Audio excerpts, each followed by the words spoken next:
Nearly 7 million years ago, our oldest known ancestors walked the earth. Not yet human, but the first step. Their world was the forest, a paradise of fruit and shade.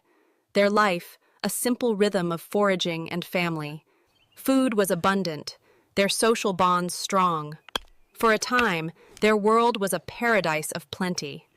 The matriarch, the keeper of their ways, watched over her small clan with a lifetime of earned wisdom. But their paradise was beginning to change.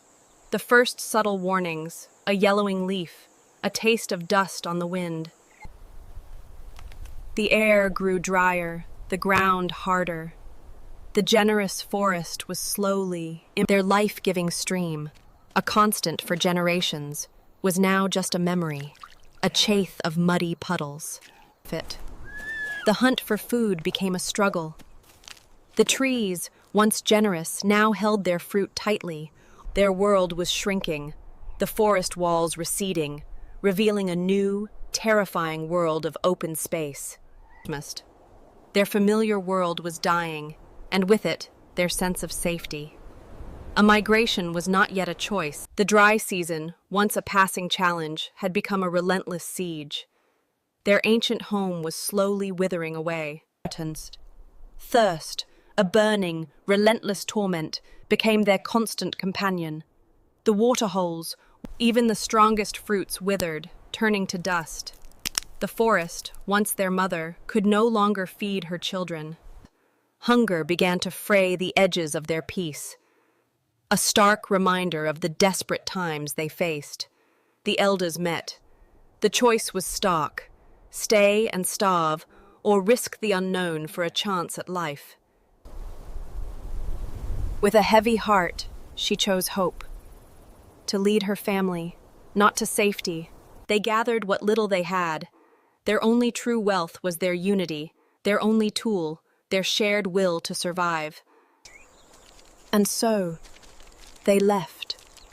The forest, their cradle, was now their tomb. The open plains were an alien world. No trees to climb, no shadows to hide in. Every instinct screamed danger. But they walked. An ancient journey, a desperate migration. The first steps onto a path that would change everything. The sun, once dappled through leaves, was now a relentless enemy. Beating down on their thirst, like a fire in their throats, was always present.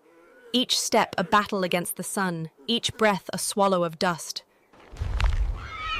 Above, the sky held its own terrors.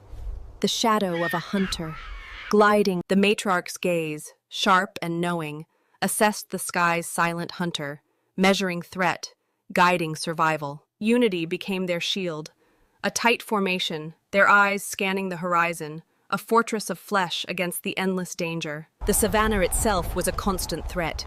Thundering herds, their hooves a drumbeat of power, a testament to its brutal majesty. Every opportunity was seized. Every dropped seed, every discarded fruit. Night brought its own terrors. No trees to climb, no fire for comfort. Only the vast, in the face of primal fear, their only shield was each other. The comfort of touch, the reassurance of shared survival. Each night was a test, each dawn a renewal of their desperate pilgrimage. The mountains. Each dawn brought a new beginning and a renewed threat. The first task, to scan the silent. Their upright walk, a triumph of evolution, was also a vulnerability. Exposed, a new scent on the wind. A new, terrifying hunter had entered their world, its presence etched in the dust. The warning was clear. Every muscle tensed, every gaze sharpened. The unseen hunter was close. They moved as one, a living shield. Their caution a desperate prayer against the teeth and claws of the savanna. The sun was their constant tormentor. Energy drained, their throats burning, the promise of water a fading dream. Instinct led them to the dry riverbed, where a forgotten secret lay beneath the baked earth. A trickle of desperate hope. Each muddy drop was a victory, a momentary reprieve from the burning thirst, a testament to their tireless search. The mountains, their distant beacon, grew infinitesimally closer, a slow, agonizing crawl towards a promised land. Their steps were slow, but their resolve was iron, a silent, bipedal march towards a future they could only imagine. Their journey continued, a relentless march through a world that offered no rest, no easy path. They came across a scene of utter devastation, a kill site unlike any they had ever witnessed. The bones were not gnawed, but shattered, a sign of a predator with jaws of impossible, bone-crushing power. And then, a sound, the horrifying crunch of bone, a clear sign that the killer was still here.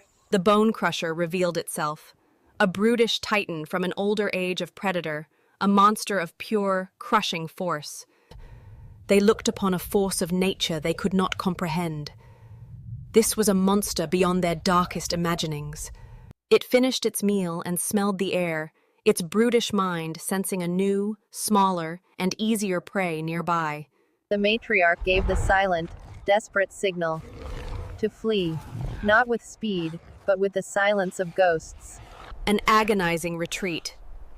A crawl of pure terror, their only hope the monster's momentary distraction. But the bone crusher was not a creature of speed. It was a creature of power, and it had their scent. Stealth had failed. Now, their only hope was speed. A desperate, terrified flight from the bone crusher. The bone crusher gave chase. A living engine of destruction, its heavy footfalls a drumbeat of doom. In a world with no trees to climb, she searched for a different kind of sanctuary. A fortress of stone. Their agility, their small size, gave them an advantage. They could change course in an instant, a desperate feint. But death was at his heels, its hot breath a promise of a bone-shattering end. The race for life was a matter of inches. They scrambled into the maze of stone, their small bodies a key to a lock the giant could not open. The giant arrived at the fortress, but its immense power was useless. The very size that made it a king now made it a prisoner. It raged against the unmoving stone, a titan defeated not by a greater strength, but by a smaller size. And from the heart of their stone sanctuary, they watched the monster rage. They had escaped. The monster departed, defeated by geometry. The clan had survived, not by fighting, but by thinking. They emerged with the dawn, not into peace, but into a world of heightened caution. The monster was gone, but the memory remained. Their sanctuary, once a distant dream on the horizon, was now a tangible promise. The final leg of their journey was at hand. Their walk was no longer a flight of fear, but a pilgrimage of hope, the final steps towards a new life. They reached their sanctuary, but the fortress of rock presented a new challenge, a vertical wall against the world. The escape was not a charge, but a puzzle, a vertical maze that had to be solved with intellect, not just strength. She found a path, not an easy one, but a possible one, a scar in the rock, a ladder of desperation. The escape began in earnest, a new battle, not against tooth and claw, but against the unforgiving pull of the earth. With every foot they climbed, their perspective shifted. They were rising above the world that had tried to crush them. And then, solid ground, the summit, the end of the vertical world, the beginning of a new horizon. A hidden world, a sanctuary in the sky, untouched by the titans that roamed the earth far below.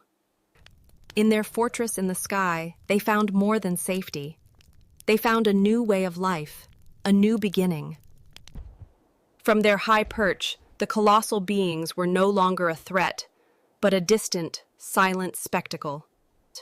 The leader looked upon her thriving clan, her decision to climb validated by the laughter of the young. So how did they escape? Not by fighting, not by being stronger, but by being smarter. Their size was their weakness, but their mind was their strength. And in the world of colossal beings, That was the only escape.